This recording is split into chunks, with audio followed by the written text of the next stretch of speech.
said it does feel like in the NBA car of stars, Giannis is driving it and everybody's in the back seat. But I could also be a little caught up in the moment. Let me just simplify it. Is he the best player, in your opinion, in the league, everything included today?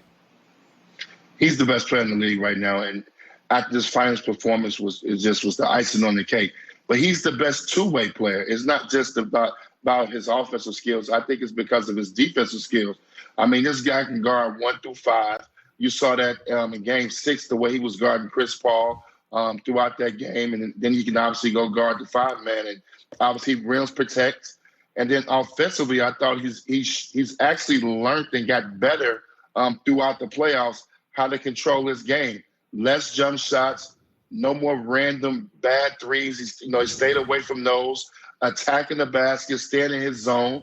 And then obviously Game 6, shooting the free throws the way he did was incredible. But I just think he's the best all-around player, two-way player we got in the league right now. And he's 26 years old. And it's crazy part, he's got 2 MVPs and the finals MVP, and he can get much better. And that's scary. Yeah, and I also think you have to consider health, and KD and Kawhi and AD. It's part of their resume. They get dinged up. They're more brittle. And I do think in life, in the NBA, you deserve credit for being big, great, and healthy. Health matters, and I can't think of AD or KD without the injuries. It is interesting, though. Milwaukee's not going to be a big free agent hub. I've compared them to a little bit like San Antonio, where Duncan and Giannis are these like humble and grateful stars, and you're surrounded with, your Manus and your Middletons. Does it feel like to you this will last years, or this is kind of a Dallas Mavericks 2011 one and done? I think you got a couple years of this, probably about another 3 years of them playing at a very, very high level. Their big four is under contract for the next 3 to 4 years, I think, if I'm not mistaken. So your big four are all coming back, and I'm including Brook Lopez in that big four. They do have some problems in the offseason, which they got to take care of, and I think they become major problems. I think P.J. Tucker's 36 years old. Do you bring him back, and how much money do you pay him? Then you got Bobby Portis, a guy who played tremendous for them, brings them toughness. He will opt out his contract. I don't know this for sure, but he's making $3.5 million next year. I got to see him opting out. And do you bring him back? So those are 2 key guys that they're going to have to take care of in the offseason. And if they do that, that shows a commitment that they believe that they can win multiple titles and they can have a shot at it. They got to go through I shouldn't say they have to go through the Brooklyn Nets because we're getting caught up in names. But the Brooklyn Nets is probably the one team that they're going to have to go through on a consistent basis if those big three stay together. So I like where Milwaukee's at right now because their big four is taken care of contractually. And then they only have to take care of 2 guys, and hopefully they step up and do that. The other thing about Milwaukee is their 4 best players all play defense. Middleton plays defense. Holiday plays it. Brook Lopez, Giannis. 3 of them play at a very high level. So whereas Brooklyn's got stars, but Durant's about the only guy that commits on the defensive end. Segueing and pivoting to Chris Paul. He will get offers. He can opt out. If you were his agent, you're Chris Paul's agent, stay in Phoenix, go to the Lakers, what would you tell him to do? I would tell Chris Paul to stay with Phoenix. I just think, obviously, he would be a great fit with the Lakers. I think, he would have a legitimate chance to win another title. Not saying he can't do it in Phoenix, but obviously in Phoenix it's going to be a little bit harder because you got some teams in the Western Conference that's going to be a lot better. Golden State will be a lot better next year. Hopefully, if they're healthy, they'll be right back in the mix. The Lakers will be a lot better as well. So you got some teams that'll be tough. But if I'm Chris Paul, I will opt out because he should. It's a business. This is a league and it's a business.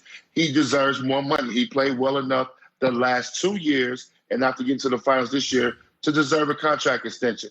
Now, what I would do if I'm Chris Paul, I know I can't beat the organization up and put us in a position where we can't keep a Cameron Payne. He can't play 40 minutes a night anymore. So you got to try to bring back a good bag of point guard and Cameron Payne. So if I was Chris, I'd probably take a 3-year, $100 million deal, but start that number at $30 million.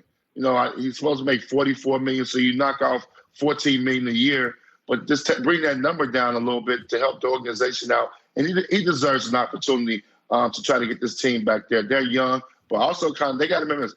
Those guys have got to get better too. It can't just be Chris Paul comes back and they get there. The guys in that roster got to get better. Bridges, Johnson, Devin Booker's got to get a little bit better. He had tough stretch there.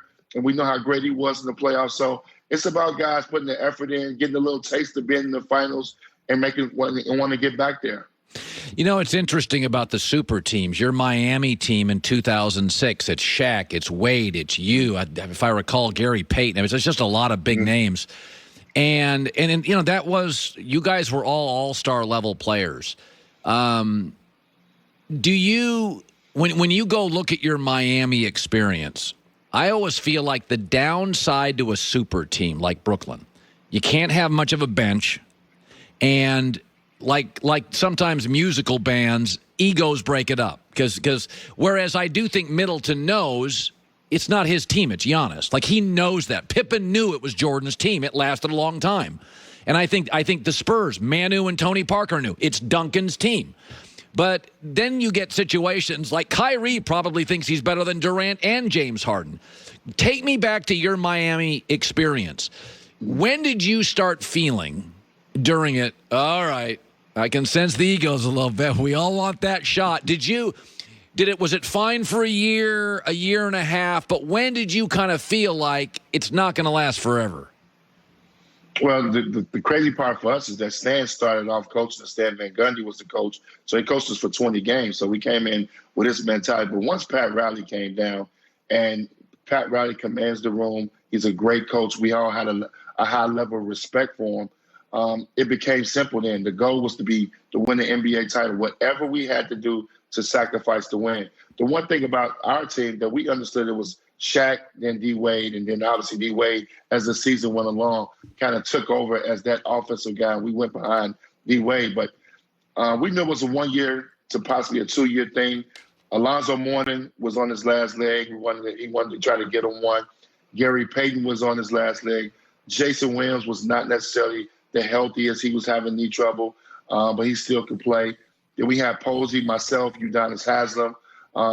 Go down the bench, we still had Shannon Anderson. We had a lot of different bodies that we could throw at them, but guys were old. We were such a veteran team. We knew our opportunity was only right there in front of us, so we had to get it done within the first year or the second year, or it was not going to work. Antoine, it's great seeing you. We'll check in around the draft again. I want you to have a nice summer. You look like you're ready to go out to dinner and do real business in Chicago tonight, and it's great seeing you. Thanks. All right. Antoine Walker, a really good dude. Wolf and Shepard is the